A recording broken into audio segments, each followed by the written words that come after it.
Warahmatullahi wabarakatuh.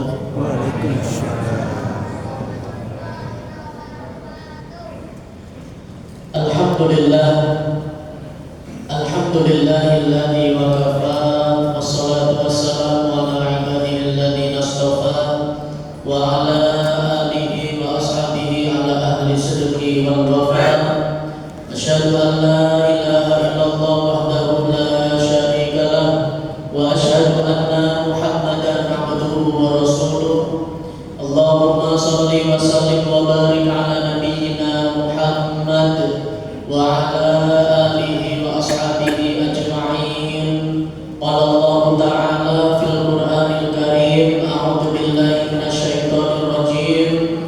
Bismillahirrahmanirrahim. Ya ayyuhalladzina amanu kutiba 'alaikumus syiyam kama kutiba 'alal ladzina min qablikum la'allakum tattaqun. Amma ba'du. Hadirin Bapak Ibu jamaah salat Isya berjamaah dilanjutkan dengan salat qiyamul Ramadan di masjid yang mulia ini. Yang pertama, kita bersyukur kepada Allah Subhanahu wa taala dengan qudrah dan iradahnya, karena di malam hari yang penuh barakah ini Allah Subhanahu wa taala masih memberikan banyak kenikmatan kepada kita.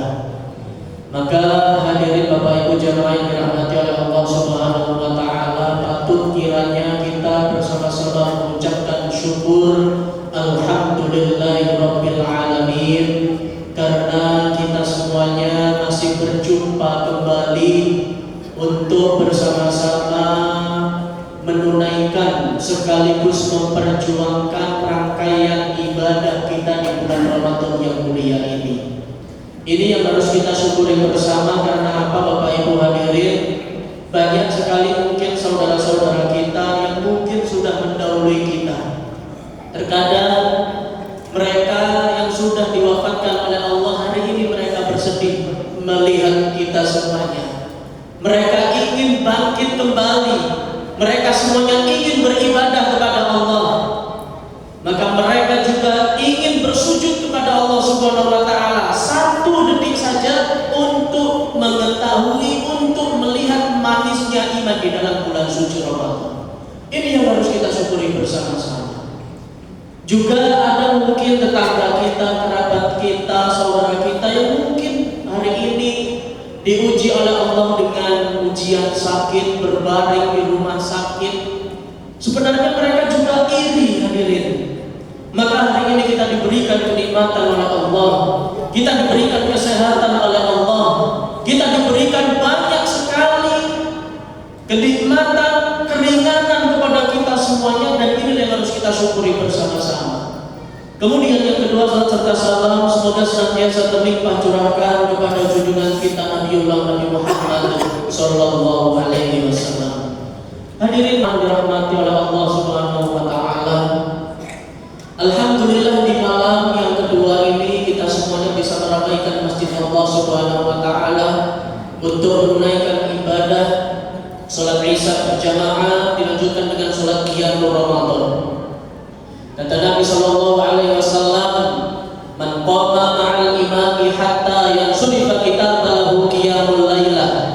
Barang siapa yang berdiri untuk menunaikan ibadah salat tarawih atau ibadah salat qiyamul Ramadan bersama dengan imam sampai dengan selesai, maka dicatat oleh sebagai pahala satu malam penuh. Ini salah satu keutamaan ketika kita semuanya yang malam hari ini menunaikan ibadah salat tarawih bersama-sama di masjid yang mulia ini. Nabi pun juga pernah bersabda, "Man qama ramadhana imanan wa ihtisaban, ghufira lahu ma taqaddama min dambi." Barang siapa yang dia berdiri untuk menunaikan ibadah salat tarawih mengharap iman dan ridha dari Allah, maka kata Nabi sallallahu alaihi wasallam, ghufira lahu ma taqaddama min dambi. Allah akan hapuskan dosa-dosa kita yang lalu. Allah akan rontokkan dosa-dosa kita yang lalu. Inilah hadirin Bapak Ibu jamaah dirahmati oleh Allah Subhanahu wa taala. Maka di malam-malam Ramadan seperti ini kita menata hati kita, maka insya Allah kehidupan kita akan ditata oleh Allah Subhanahu wa Ta'ala. Ditoto atine, insya Allah urip awak dhewe bakal ditoto oleh Gusti Allah. Itu yang harus kita jadikan niat kita. Makanya dalam salah satu kitab disebutkan Nabi SAW bersabda, innamal a'malu binniyati. Sesungguhnya setiap kebaikan itu dikuatkan dengan niat kita, termasuk ibadah puasa kita. Meskipun berbeda, meskipun ada corak pandangan, ketika kita yakin, ketika pagi tadi kita yakin menunaikan ibadah puasa Ramadan, maka insya Allah pahala puasa kita ini akan diterima oleh Allah Subhanahu wa Ta'ala. Karena apa? Karena kita sudah yakin, kita sudah mantap, kita sudah mengetahui dasar hukumnya, metodenya, perhitungannya. Meskipun terkadang banyak sekali di antara kita yang kemudian ada mungkin saudara-saudara kita di samping kanan kiri kita yang kemudian membeda-bedakan, yang kemudian mengadu domba, memprovokasi. Sudah saatnya di bulan Ramadan yang mulia ini kita tinggalkan hal-hal yang tidak bermanfaat. Min husni islamil mar'i tarkuhu ma la ya'nihi. Dari tanda bagusnya keislaman seseorang adalah dengan meninggalkan perkara atau sesuatu yang tidak ada manfaatnya. Hadirin Bapak Ibu jamaah dirahmati oleh Allah Subhanahu wa Ta'ala. Kemudian yang kedua yang ingin kami sampaikan, kami juga mewakili generasi muda, anak-anak muda. Bapak Ibu hadirin, perlu kiranya kita mengawasi anak-anak kita. Perlu kiranya kita senantiasa memberikan motivasi kepada anak-anak kita agar dengan senantiasa memasuki bulan Ramadan ini mereka senantiasa betah untuk melakukan kebaikan dan ketaatan kepada Allah. Kita ajak untuk membaca Al-Quran, kita ajak untuk sholat berjamaah, kita ajak untuk bersedekah. Kami tadi memperhatikan itu tadi yang muadzin sholat Isya, sepertinya anak kecil suaranya sangat merdu.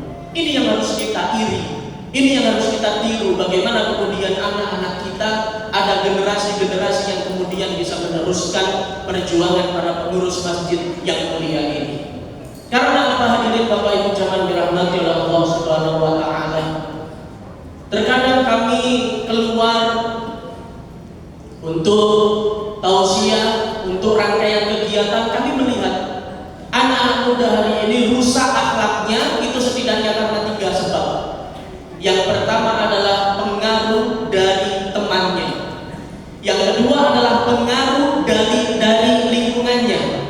Dan kemudian yang ketiga adalah pengaruh dari orang tuanya. Dan yang ketiga ini adalah yang sering terjadi. Bahkan penelitian kami kemarin, bagaimana kemudian memberikan edukasi kepada orang tua untuk anak-anak tercintanya. Coba kita perhatikan refleksi hadis Nabi Shallallahu Alaihi Wasallam. Dalam riwayat Imam Muslim disebutkan Nabi Shallallahu Alaihi Wasallam bersabda yang artinya, ajaklah anak-anak kita untuk menunaikan ibadah sholat dan skala mereka berusia 7 tahun.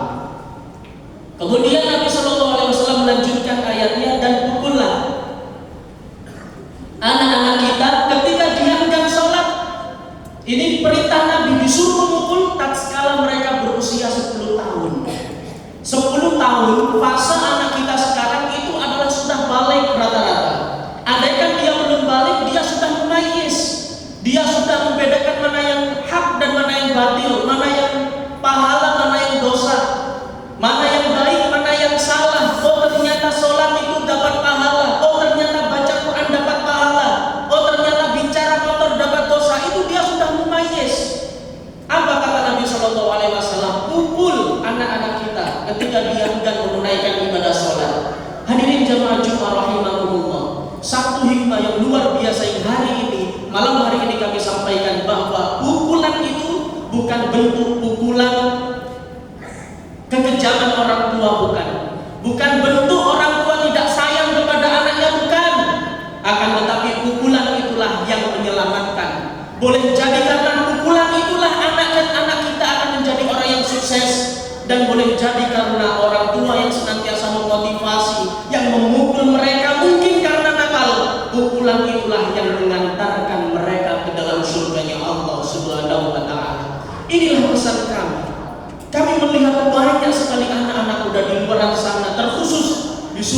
di Sidoarjo, kota-kota besar, kota-kota yang kemudian banyak sekali godaan bagi anak-anak kita. Maka jangan sampai orang tuanya sholat, orang tuanya capek beribadah kepada Allah, akan tetapi anaknya nongkrong di kafe, anaknya duduk manis sambil main game, anaknya ternyata tidak menunaikan ibadah sholat isya, tidak menunaikan ibadah sholat seperti ini. Miris hadirin jamaah Jumat rahimah, miris hadirin Bapak Ibu rahimakumullah. Inilah yang harus kita menjadi refleksi kita, motivasi kita bersama. Jadikan masjid ini sebagai pusat kebaikan dan pusat peradaban. Kalau kita ingin pemimpin yang baik, kita latih anak-anak kita. Sebagaimana dalam kata-kata mutiara bahasa Arab disebutkan syubbanul yaum rijalul ghad. Pemuda hari ini adalah pemimpin di masa yang akan datang. Masjid ini membutuhkan anak-anak muda yang senantiasa serba siap. Disuruh adzan siap, disuruh menjadi imam dia siap, disuruh tadarus Al-Quran dia siap. Itulah anak-anak muda yang hebat. Itulah kader-kader persyarikatan yang harus kita dukung. Masjid sudah banyak memberikan kita peluang, masjid sudah banyak memberikan kita kesempatan. Tinggal kita mau untuk mengajak anak-anak kita ataupun enggak. Termasuk anak-anak kita Bapak Ibu rahimakumullah yang mungkin hari ini di pesantren. Terkadang kami dulu menilai bahwa orang tua saya kok tega sekali memondokkan saya di Malang, di sangat yang terpencil, pondok yang kecil. Tapi Allah Subhanahu wa taala membuka hati kami bahwa itulah orang tua yang sesungguhnya. Orang tua yang sukses adalah mereka yang senantiasa mengantarkan anak-anaknya ke dalam harapan yang dicita-citakannya. Dan satu visi yang luar biasanya adalah mengantarkan putra-putri kita tercinta untuk senantiasa berbakti kepada orang tua, berbakti kepada Allah. Dan salah satu dalam bahasa hadisnya disebutkan salah satu ciri anak yang solih, salah satu ciri anak yang solihah adalah awwaladin solihin yad'ulah, anak soleh yang senantiasa mendoakan kedua orang tuanya. Oleh karena itu Bapak Ibu hadirin jamaah yang dirahmati Allah Subhanahu wa taala, yang terakhir pesan saya, sering-seringlah untuk memotivasi, untuk senantiasa mengajak anak-anak kita berdoa. Ayahnya kemudian memberikan nasihat, nak, jangan sampai kalian sholat kemudian kita tidak berdoa. Nak, doakan ibumu agar mereka diberikan kesehatan. Nak, doakan ayahmu agar ayahmu ini diberikan rezeki yang sangat hebat kepada Allah. Nak, doakan kedua orang tuamu ini. Maka disebutkan inilah salah satu anak-anak yang solih-solihah. Inilah bentuk kepedulian kami sebagai dai muda, mubalik muda, yang kemudian orang tua harus senantiasa memberikan pengawasan, dorongan, motivasi, suplemen kepada anak-anak kita dengan harapan agar anak-anak kita, pemuda-pemudi kita ini senantiasa mendapatkan ridho Allah Subhanahu wa taala. Bapak Ibu hadirin jamaah yang dirahmati oleh Allah Subhanahu wa taala, ini ada titipan, mohon untuk didoakan kesembuhan Bapak Supriyo yang bertempat di GSI Blok 10 garis miring 31. Oh gitu ya. Oke, nah, beliau ini diuji oleh Allah Subhanahu wa taala sakit di rumah sakit Mitra Keluarga Dulu Kupang, dengan harapan agar doa-doa kita ini senantiasa diberikan diijabah oleh Allah Subhanahu wa taala. Kita doakan beliau agar diberikan kesehatan kembali oleh Allah, dikuatkan hatinya oleh Allah, dikuatkan tubuhnya oleh Allah, karena ini adalah bentuk kepedulian kita. Maka salah satu bentuk kepedulian kita ini adalah mendoakan saudara-saudara kita. Bapak Ibu hadirin jamaah yang dirahmati oleh Allah Subhanahu wa taala, demikian sedikit kultum yang bisa saya sampaikan. Kami berharap dari Masjid GSI ini yang luar biasa megahnya ini, kami berharap akan lahir anak-anak muda, akan lahir kader-kader persyarikatan yang senantiasa membackup kegiatan-kegiatan masjid. Tanamkan nilai-nilai perdamaian, tanamkan nilai-nilai moralitas yang baik kepada anak-anak kita. Ikhtiar dari masjid yang mulia ini, insya Allah masa depan anak-anak kita akan dijamin hidupnya oleh Allah Subhanahu wa taala. Hadanallahu wa iyyakum ajma'in wal afu minkum. Nun wal qalam yang la yasturun. Wassalamualaikum warahmatullahi Waalaikumsalam.